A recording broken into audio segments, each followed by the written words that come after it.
Post Covid बहुत सारी ऐसी बीमारी है जो अनमास्क हो रही है। वो कौन सी बीमारी है और किस तरीके की बीमारी है, इस पर बात करने के लिए इस वक्त हमारे साथ डॉक्टर उमा कुमार हैं। आइए सीधे उनसे बात करते हैं। मैम, जब इस बात की चर्चा हो रही है कि पोस्ट कोविड बहुत सारी बीमारी अनमास्क हो रही है जिसमें ऑटो इम्यून डिजीज भी है, इसको लेकर आपका क्या कहना है? किस तरीके से ये अनमास्क हुआ है और कितने बड़े पॉपुलेशन में इसको देखा जा रहा है? देखिए, ये फैक्ट नोन है कि जो वायरल इन्फेक्शंस होते हैं वो बहुत सारे इलनेसेस को अनमास्क कर देते हैं। इसमें से ऑटो इम्यून बीमारी एक है। और पहले भी जो जैसे चिकनगुनिया आर्थराइटिस हुई लोगों को होती थी और चिकनगुनिया फीवर होता था, तो भी कुछ ऑटो इम्यून इलनेसेस अनमास्क होने का रिपोर्ट्स है। सिमिलरली अभी हम कोविड के बाद ये देख रहे हैं कि जिन लोगों में कोविड की बीमारी हुई, तो कुछ लोगों में कुछ सिम्टम्स आने शुरू हुए कोविड ठीक होने के बाद। तो जैसे कि dryness of eyes, dryness of mouth, इसके अलावा उनके जॉइंट में स्वेलिंग आना, कुछ और सिम्टम्स होते हैं जैसे इंटरमिटेंट फीवर होना। जब उनके टेस्ट कराए गए तो कुछ लोगों को यूरिन में प्रॉब्लम थी और बाद में टेस्ट कराए तो उनको एक प्रकार की वैस्कुलाइटिस डिटेक्ट हुई, इनका एसोसिएटेड वैस्कुलाइटिस। तो मैं कहना चाहूँगी शोगरन सिंड्रोम एक बीमारी होती है जिसमें आइज ड्राइनेस एंड माउथ की ड्राइनेस होती है। दूसरी चीज़ एक ल्यूपस की बीमारी होती है जिसमें लो ग्रेड फीवर, ओरल अल्सरेशंस, बालों का झड़ना, किडनी पे इन्वॉल्वमेंट, ये सारी परेशानी देखने को मिली। कुछ लोगों को बहुत शरीर में इधर उधर दर्दें हो रही थी, तो फाइब्रोमाइल्जिया एक कंडीशन होती है, वो हमने देखा। तो इस तरह की, और रूमेटॉइड आर्थराइटिस भी के मरीज भी कुछ देखे जिनको जो पोस्ट कोविड डिटेक्ट हुए। कितने प्रतिशत पॉपुलेशन में इस तरीके का देखा गया है? क्या कोई स्टडी है पोस्ट कोविड लेकर के कि पोस्ट कोविड इस तरीके की समस्या जो है इतने प्रतिशत लोगों में देखी गई, या फिर किन लोगों में देखा गया? क्या वो महिलाओं में ज़्यादा था या पुरुषों में ज़्यादा था? किस सेक्टर में आपको ज़्यादा? देखिए, जो ऑटो इम्यून डिजीजेज हैं कॉमनली फीमेल्स में होते हैं, इन रिप्रोडक्टिव एज ग्रुप में ज़्यादा कॉमनली, बट मेल्स में भी हो सकते हैं। लेकिन हमने अपनी ओपीडी की अगर बात करें, जो पेशेंट्स देखे उसमें पुरुष ज़्यादा थे जिनमें ये डिजीजेज डिटेक्ट हुए, बट महिलाएं भी थीं। और अगर हम परसेंटेज की बात करें तो हमारे अपना डेटा के हिसाब से तो वो थोड़ा मुश्किल होगा, क्योंकि हमारे यहाँ रेफर्ड पेशेंट्स होते हैं और अब तक हमने कम से कम कुल मिलाकर 25-30 पेशेंट्स ऐसे देखे होंगे जो post Covid auto immune illnesses जिनको डेवलप हुई। और पूरा ग्लोबल डेटा और इंडियन डेटा इसके बारे में आना बाकी है, और वो कम्युनिटी स्टडी के बाद ही ट्रू प्रेवलेंस या इंसिडेंस पता चल पाएगा। लोगों को बहुत सचेत रहने की ज़रूरत है।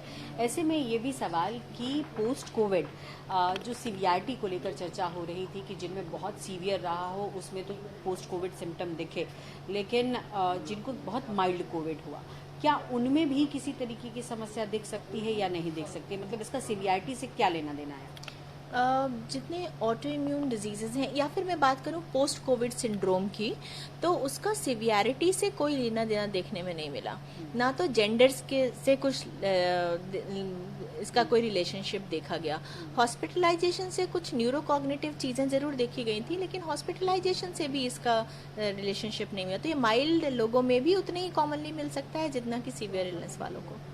जी, ये भी सवाल उठता है कि मैम, चूंकि अभी भी हम कोरोना से उबरे नहीं हैं और नए वेरिएंट हर वक्त हमारे आसपास है और कब तक रहेंगे इसके बारे में भी हमें जानकारी नहीं है, तो ऐसे में जब इस तरीके की बीमारी अनमास्क होती है तो जाहिर तौर पर ये एक बड़ी परेशानी की तरफ इशारा करेगी।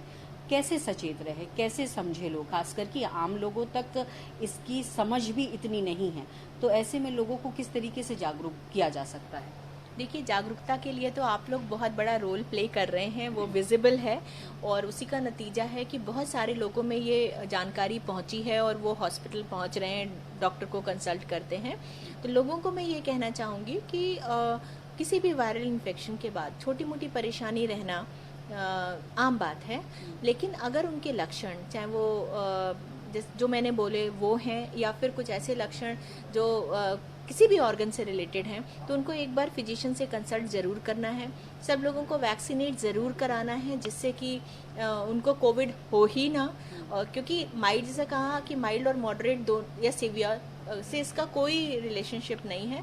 कोशिश ये करनी है कोविड ना ले, तो कोविड अप्रोप्रिएट बिहेवियर अभी फॉलो करना है। पैंडेमिक अभी गया नहीं है, इतने दिन तक लोगों ने बातें मानी है, तो थोड़े दिन और सही। जी, ठीक है। आपने वैक्सीन की चर्चा की, तो मेरा सवाल अब वैक्सीन को लेकर ही कि अभी भी बहुत सारे ऐसे लोग हैं जो कि प्रिकॉशनरी डोज लेने के लिए नहीं आगे बढ़ रहे हैं। बेशक मैक्सिमम पॉपुलेशन डबल डोज ले चुकी है। ऐसे में प्रिकॉशनरी डोज कितना इम्पॉर्टेंट रोल प्ले करता है, खासकर कि जिनको कोरोना भी हो गया है उनके लिए भी। और अब चूंकि हमारे इंडिया में बच्चे स्कूल जा रहे हैं, छोटे बच्चे स्कूल जा रहे हैं, और बार बार पेरेंट्स की सबसे बड़ी जो चिंता है कि वो छोटे बच्चे जो कि वैक्सीनेटेड नहीं हैं, उनको लेकर के आप क्या सोचती हैं?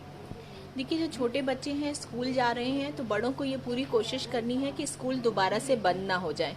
उसके लिए ज़रूरी ये है कि कोविड अप्रोप्रिएट बिहेवियर एडल्ट्स को पूरी तरह फॉलो करना है, चाहे वो वैक्सीनेशन हो, चाहे वो मास्क लगाना हो, चाहे वो बड़े गैदरिंग से खुद को बचाना हो, तो बच्चों को प्रोटेक्ट कर सकते हैं और वो एक नॉर्मल लाइफ इस दौरान में जी पाएंगे।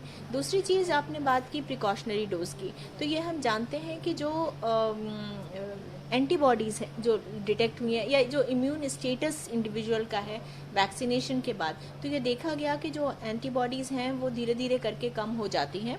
ऑल्दो कुछ स्टडीज़ में वो 1 साल 1.5 साल तक भी देखी गई, लेकिन कहते हैं कि 9 मंथ्स तक पहुँचते पहुँचते उनकी बहुत कम हो जाती हैं। लेकिन हाँ, जो इम्यूनिटी है वो सिर्फ एंटीबॉडीज़ पे ही डिटेक्ट नहीं करती, बहुत सारे और भी फैक्टर्स होते हैं जो रोल प्ले करते हैं। तो लोगों को जब ये प्रिकॉशनरी डोज लगाने का डिसीज़न लिया गया है वो किसी साइंटिफिक बेसिस पे लिया गया है, और बाहर के देशों में भी ये चीज़ कही गई है। तो मुझे लगता है कि लोगों को आगे बढ़ के लेना चाहिए। लेकिन हाँ, अगर जिनको इन्फेक्शन हो गया तो इन्फेक्शन के तुरंत बाद उनको प्रिकॉशनरी डोज लेने की ज़रूरत नहीं है, ये मेरा मानना है, क्योंकि इन्फेक्शन इन इटसेल्फ एक इम्यूनिटी प्रोवाइड कर देता है और वैक्सीनेशन से भी वही काम होता है। एक अंतिम सवाल पूछना चाहूँगी मैम कि जैसे कोई प्रिकॉशनरी डोज ही ले रहे हैं, और चूंकि आपने कहा कि सीवीआरटी से इसका कोई लेना देना नहीं है कोविड का, तो जो कोई बीमारी अनमास्क हो रही है, क्या वैक्सीन कहीं ना कहीं उसको कर्टेल करने में मदद कर सकती है क्या? बिल्कुल, क्योंकि हम कह रहे हैं कि कोविड अनमास्क कर रहा है, यानी कि SARS-CoV-2 वायरल इन्फेक्शन अनमास्क कर रहा है। तो अगर किसी को इन्फेक्शन होगा ही नहीं, डिजीज़ होगी ही नहीं, तो ये जो बीमारियों जिनकी हमने बात की, ऑटो इम्यून डिजीज़ की अनमास्किंग की, तो वो भी तो कम ऑटोमेटिकली हो जाएगी। जी, बहुत शुक्रिया हमसे बात करने के लिए। तो सचेत रहिए, सतर्क रहिए, कोविड अभी कहीं नहीं गया है, हमारे आसपास है, और ऐसे में ज़रूरत यही है कि आप जो कोविड एप्रोप्रिएट बिहेवियर है उसको अपनाएं, और जिन्होंने वैक्सीन नहीं ली है वो वैक्सीन लें। कैमरा पर्सन जहांगीर के साथ पल्लवी झा, दिल्ली न्यूज़ 24।